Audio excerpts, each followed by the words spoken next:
Good morning students, कैसे हैं आप सब। आई होप आप सभी अच्छे होंगे। तो देखिए बेटा, हम अपना चैप्टर पढ़ रहे थे सॉल्यूशन। पिछले क्लास में हमने पढ़ा हेनरी लॉ के बारे में और उनके कुछ फैक्टर अफेक्टिंग पढ़े किसके ऊपर, solution of gas in liquid.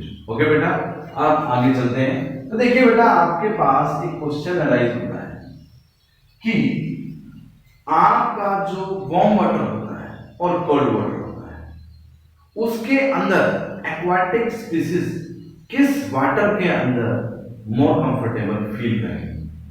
Question क्या है कि आपके किस वाटर के अंदर aquatic species more comfortable feel करेंगे। देखिएगा, हमें पता है जैसे ही आप टेम्परेचर को इंक्रीज करते हैं क्या होगा, सोल्यूबिलिटी क्या हो जाएगी, डिक्रीज हो जाएगी।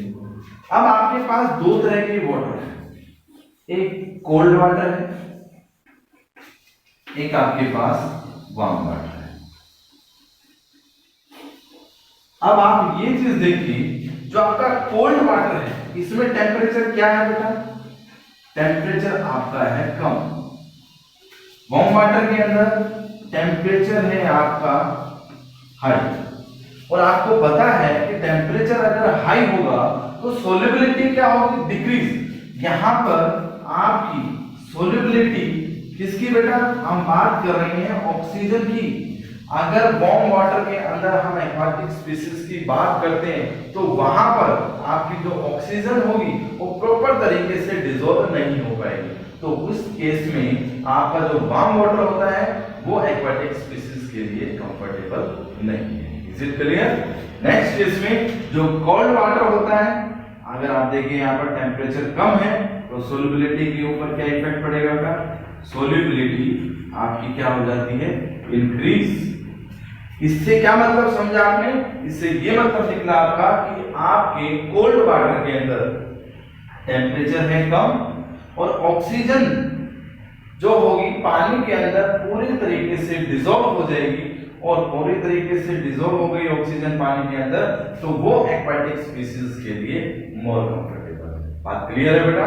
ओके, आगे चलते हैं। इसलिए जब भी आपके पास क्वेश्चन अराइज होता है कि कोल्ड वाटर ज्यादा कंफर्टेबल है या वार्म वाटर ज्यादा कंफर्टेबल है फॉर एक्वाटिक स्पीशीज, तो आपका आंसर आएगा कि कोल्ड वाटर आपका ज्यादा कंफर्टेबल है एक्वाटिक स्पीशीज के लिए। क्यों?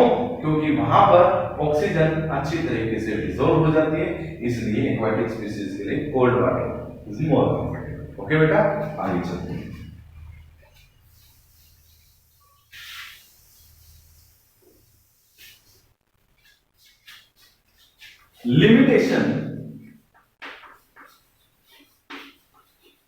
limitations of Henry's law.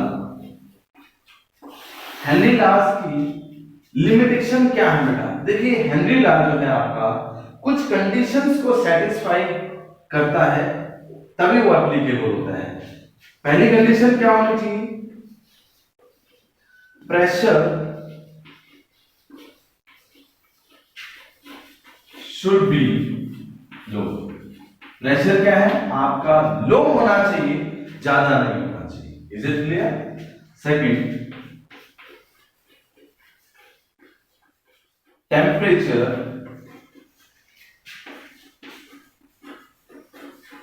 Should be high. Temperature आपका हाई होना चाहिए, तभी क्या होगा, आपका हेनरी लॉ एप्लीकेबल होगा। Oh, gas should be less soluble। और हेनरी लॉ के अंदर आपकी जो गैस होती है वो लेस सोल्यूबल होना चाहिए। लेस सोल्यूबल का मतलब ये है कि वो पानी के साथ जैसे ही आप उसके अंदर डालेंगे अगर रिएक्शन कर जाएगी तो मोर सोल्यूबल हो जाएगी, बट हेनरी कहते हैं कि ऐसा नहीं होना चाहिए। Is it clear. तो क्या होगा बेटा, वो लेस सोल्यूबल होनी चाहिए। और उनकी कंडीशन ये भी थी, अगर वो उनके साथ रिएक्शन करती है तो कुछ कंपाउंड बना देंगे और कंपाउंड बनाएंगे तो वो डिसोसिएट भी होगा आपका आयंस के अंदर। तो ऐसा कुछ नहीं होना चाहिए। उन्होंने ये कहा कि गैस कैसी होनी चाहिए, सिस्टम के अंदर लेस सोल्यूबल होनी चाहिए। बात क्लियर बेटा? ये आपकी लिमिटेशंस थी हेनरी लॉ की। प्रेशर कैसा होना चाहिए? लो होना चाहिए, टेम्परेचर हाई होना चाहिए, gas should be less soluble होना चाहिए क्योंकि वो आगे कोई कंपाउंड ना बनाए। ओके बेटा, आगे चलते हैं।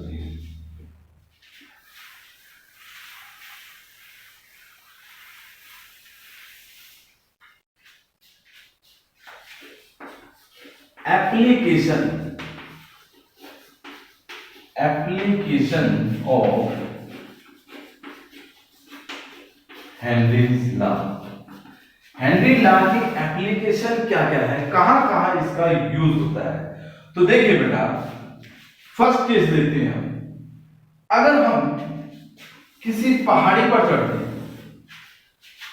ये क्या है? एक पर्सन है, ये किसी पहाड़ी पर चल रहा है, तो आप ये देखिए यहां पर 1 एटमॉस्फेरिक प्रेशर है। जैसे ही जैसे आप ऊपर चढ़ते जाते हैं, जो प्रेशर होता है वो क्या होता जाता है बेटा? डिक्रीज होता जाता है।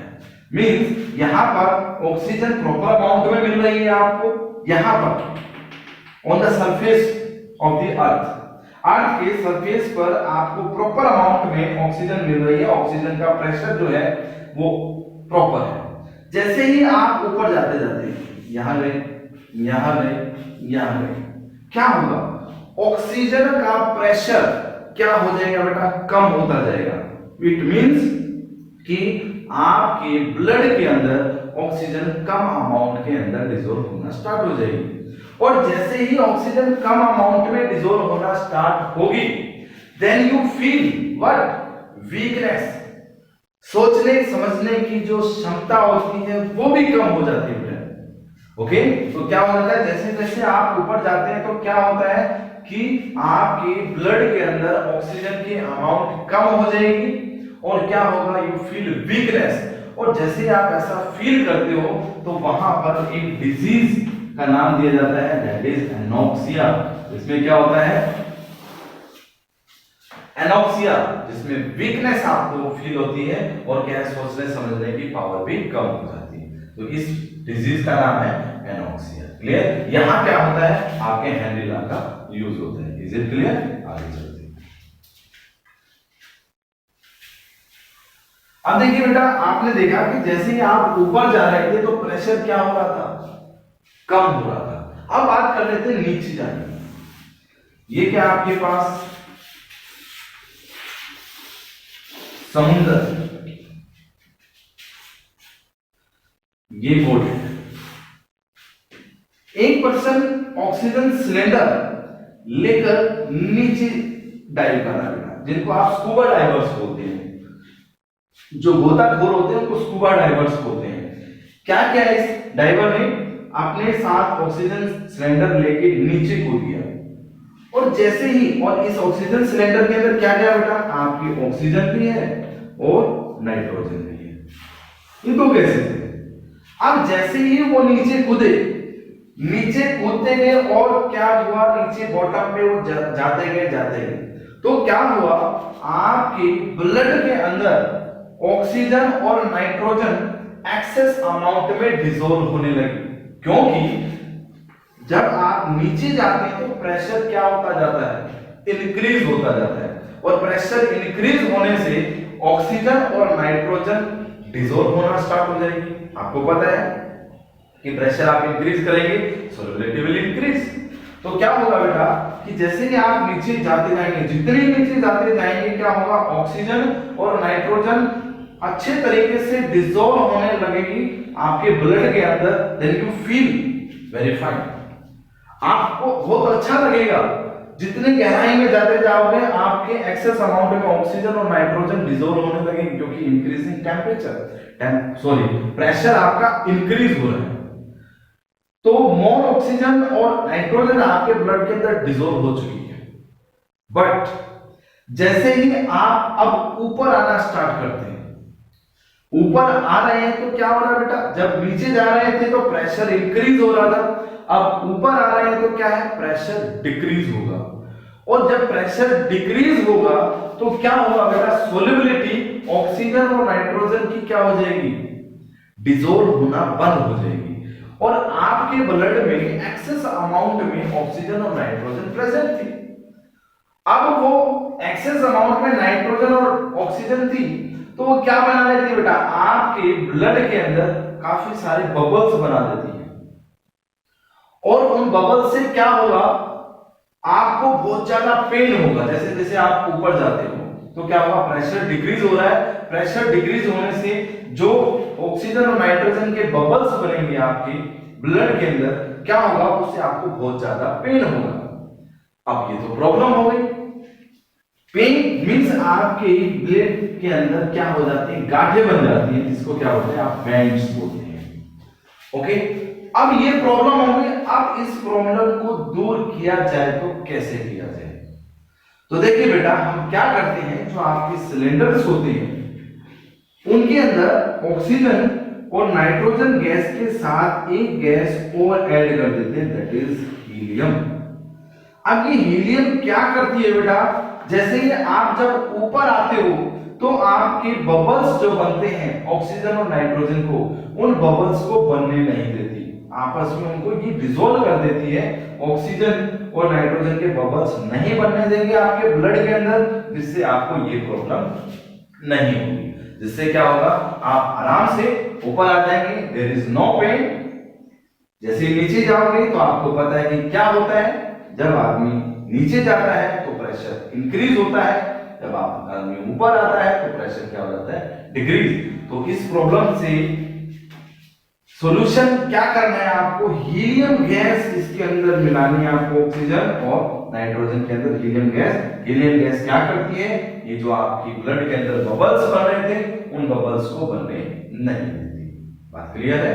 आगे चलते हैं। यहां भी इसका क्या है, हेनरी लॉ का यूज होता है।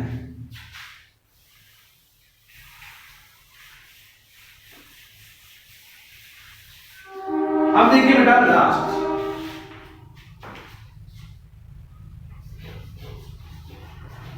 Manufacturing of cold drinks.